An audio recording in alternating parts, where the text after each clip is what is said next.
هذا هو إذا الملعب الأولمبي بالمنزا، ومنه ننقل لكم مباراة المدرجة في إطار الجولة الأخيرة من مرحلة الذهاب، واللي تجمع إذا الترجي الرياضي التونسي ومستقبل المرسى، وهي الجولة 11 لمرحلة الذهاب. أمامكم تشكيلة الفريقين: الخلوفي، قداش، بن شرودة، الساحلي، الرواتبي، أباتاكي، الغزواني، الفقيه، بوقرة، كسدي والشتاوي. الممرن هو السيد علي السلمي. هذه إذا التشكيلة الأساسية لمستقبل الرياضي بالمرسى. الترجي الرياضي التونسي: تيزيي، البحايري، جعايدي، بدرة، يكن، المناري، زعيم، كلايتون، السويح، الحرباوي والزيتوني.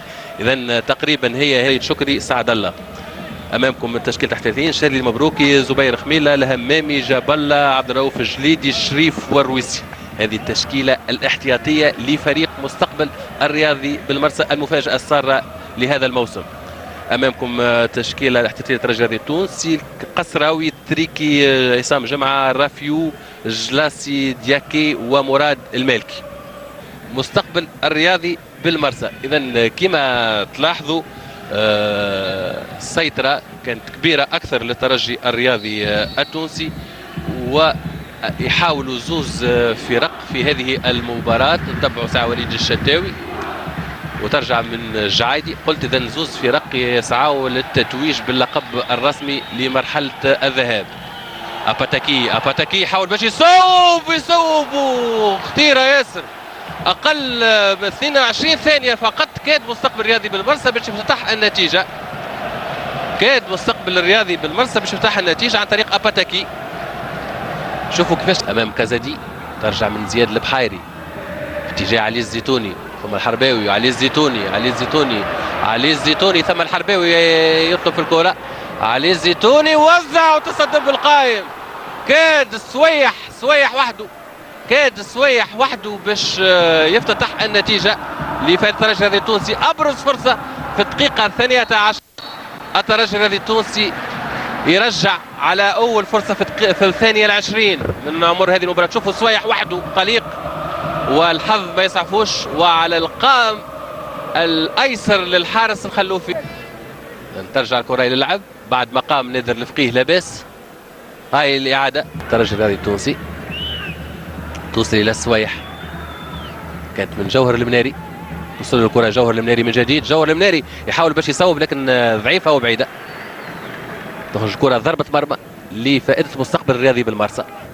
21 دقيقة لعب و35 ثانية تقريبا، والنتيجة لا تزال راضي الجعايدي قصيرة، كمال زعيم، وتوصل إلى اسكندر السويح، يوزع في القائمة الثانية علي الزيتوني، والهدف. علي الزيتوني بتصويبة رأسية يسجل الهدف الأول لفائدة الترجي الرياضي التونسي، ويحكم على الحارس الشاب جاسم الخلوفي باش يقبل هدف بعد جولات طويلة ظلت شباكه الخالية. كان هجوم سريع من جانب فريق الترجي الرياضي التونسي، وفي القائمة الثاني كان خالي من كل رقابة، وسويح معروفة بالتمريرات والذكية. وعلي الزيتوني إذن يفتتح النتيجة لفائدة الترجي الرياضي التونسي. شوفوا الكرة كيفاش تمر من زعيم في اتجاه اسكندر سويح كما قلنا، والتوزيعات في طبق. وعلي الزيتوني يصبح في رصيده 5 أهداف، ومازال في المرتبة الثانية وراء أدريانو هداف هداف الاتحاد المنستيري. في الدقيقة 25 تتغير النتيجة وتصبح هدف ل0. هاي الإعادة من زاوية أخرى. شوفوا خالي وحده خرجوا سويح، لأنه بطبيعة الحال هنا ثم خارجة من الرواقين سواء الأيمن أو الأيسر، وهذا هو الهدف الوحيد اللي جاء في الدقيقة 25. وفرحة للزيتوني وزميله جعايدي اللي كان هو منذ انطلاقة العملية الهجومية كان شارك فيها من البداية. راضي جعايدي في اتجاه كمال زعيم إلى اليمين. أما كلايتون من بوقرة، ترجع من زياد البحيري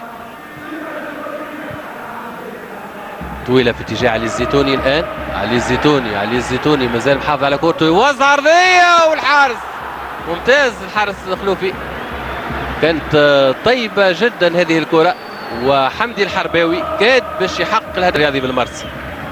شوفوا الفرصة الأخيرة علي الزيتوني باش يحاول باش أرضية خلفية في اتجاه حمدي الحرباوي اللي خلط عليها قلود إلى كازادي، ما تصلش مرة أخرى إلى باتاكي ويتعكس الهجوم. تابعوا هذا الهجوم. طبعا علي الزيتوني بحوزة الكرة في اتجاه السوايح داخل منطقة الجزاء، يصوب كما جات لكن كان متمركز في المكان المناسب جاسم الخلوفي. لأن وصلنا دقيقة 35 هو في النهاية اللي باش تنفيذ هذه المخالفة. الكرة بتاعه توصل إلى أباتاكي، يحاول باش يوزع وترجع إلى اسكندر السوايح في هجوم معاكس. شوفوا السرعة متاع الهجومات المعاكسة بالنسبة إلى الترجي الرياضي التونسي، وفرصة والهدف الثاني. شوفوا علي الزيتوني سجل الثنائية، كان سجل 5 أهداف قبل، منهم ثلاثية بالنسبة لعلي الزيتوني مع مستقبل رياضي بالمرسى. نعرفوا أحسن هداف في لقاء الفريقين هو طارق ذياب برصيد 8 أهداف، وعلي الزيتوني يتمكن من تسجيل هذه الثنائية دائما وابدا عن طريق هجومات معاكسة سريعة بالنسبة إلى الترجي الرياضي التونسي. خطورة كبرى، وعلي الزيتوني ما يتركش الفرصة تمر. شوفوا كيفاش يغالط الخلوفي، الزاوية المعاكسة.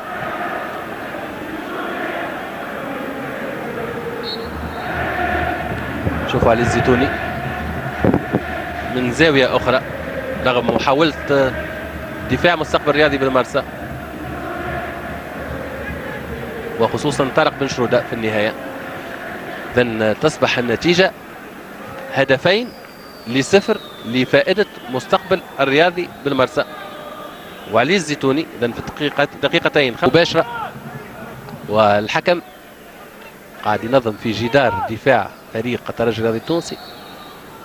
وكازادي وعالية شوية النادي الرياضي الصفاقسي والاتحاد المنستيري في هذه البطولة إلى حد الآن.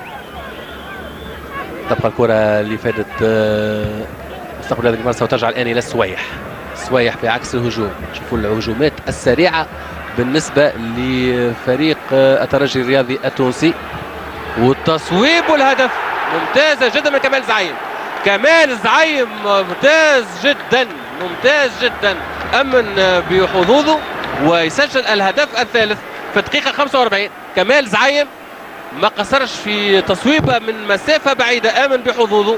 شوفوا من مسافة بعيدة يسكن الكرة في زاوية كانت مستحيلة على الممتاز الحارس جاسم الخلوفي، وتصبح النتيجة 3-0. كمال زعيم ممتازة. إذن في الدقيقة 45 يصعد النتيجة إلى 3 أهداف 3-0. كما قلنا دائما وبدأ الترجي الرياضي التونسي الأهداف الثلاثة اللي كان سجلهم كانوا إثر كرات مرتدة، هجومات معاكسة سريعة وفي سرعة البرق. كل لاعب يعرف المكان اللي يجب يكون موجود فيه.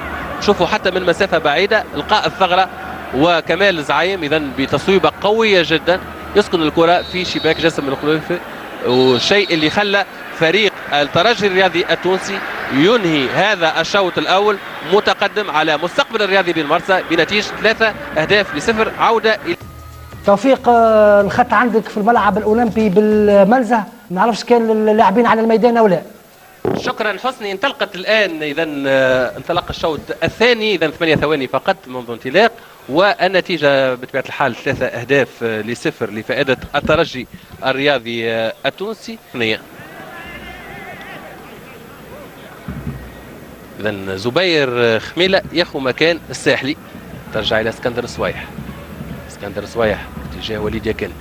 باهي من وليد يكن، مازال محافظ على كورته.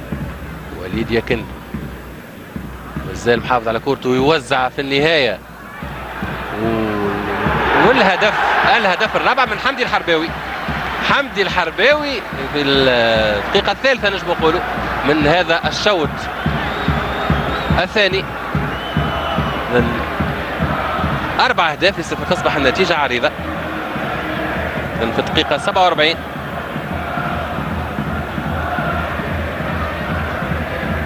حمدي الحرباوي، هاي الإعادة الدور اللي قام به وليد، لكن كانت مشات ارضيه ماهيش قويه برشا.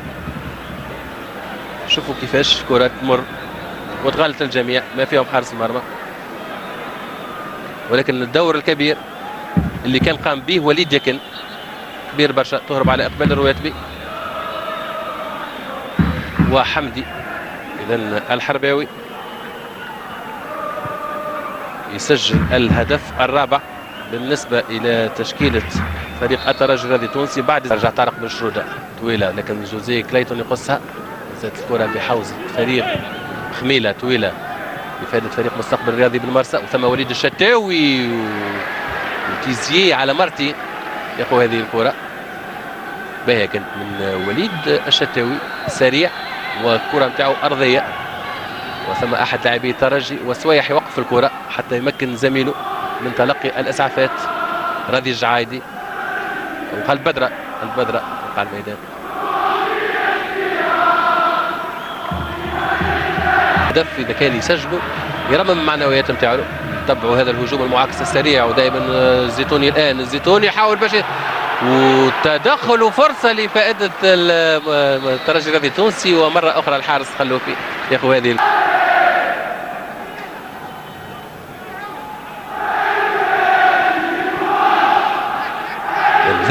جاسم الخلوفي هاي اللقطه الاخيره.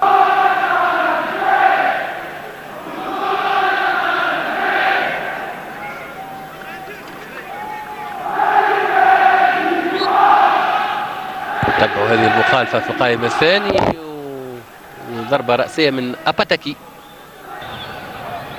اسكندر سويح في الوسط، ثم كان شفتوا علي الزيتوني كيفاش جاء في القائم الاول. ترجع الكره الى سويح من جديد، والكره توصل الى علي الزيتوني وترجع مره اخرى من الدفاع.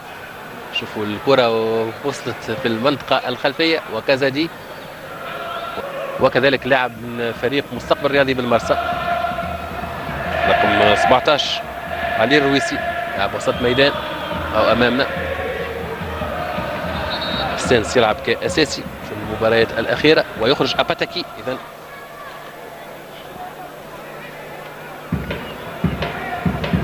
بعد ما خرج احمد الساحلي، اذا يخرج اباتاكي.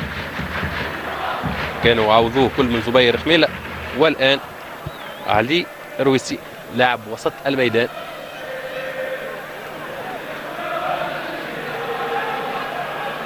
وثم اذا جوهر المناري يخرج ويعوض دياكي.